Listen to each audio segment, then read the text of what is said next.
As a child, I was very on fire for the Lord. I remember talking to people on the plane. It's about Jesus and just trying to bring as many people as I can to Christ. Around 12, I actually got baptized for the first time, and it was a very happy moment for me, but I believe now it was a bit rushed. Didn't really feel that same connection I did when I was younger, and then I started going to high school.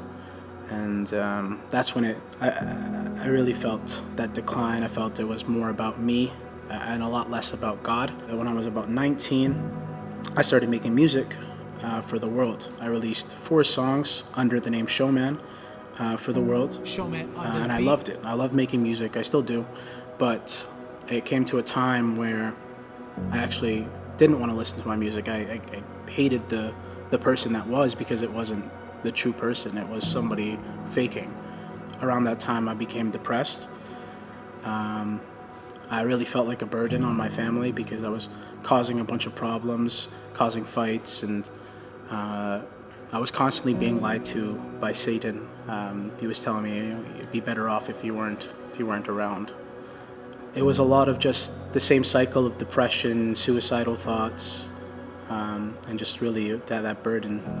I knew the solution, always did. It was always God, but I just didn't want to face him.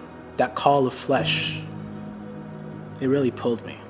I was weak, not willing to reject it.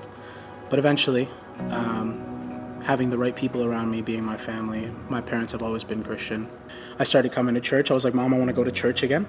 I found this church through my neighbor Brian, and then we started coming out, and I was invited to the young adults by Pastor Cole. I've really grown since then. I started making music for God, and that's all I make now. I'm a part of the young adults. I joined in children's ministries. I do Calvary Kids Club, planning on doing the Vacation Bible School, and now I'm a part of the young adults worship team as a drummer. Grown so much in my relationship with Christ that I decided it's time to get baptized again. I've been fighting with it for a while. Like, should I do it? One baptism is enough. It's not necessary to do it again. But as I said, I felt rushed the first time, and I want to do it again because I find that my relationship has grown so much that this is a good time to rededicate myself. He's brought me out of those stages of depression, that hole I dug myself in, and he's shown me so much, and he's given me so much, and I can only be grateful.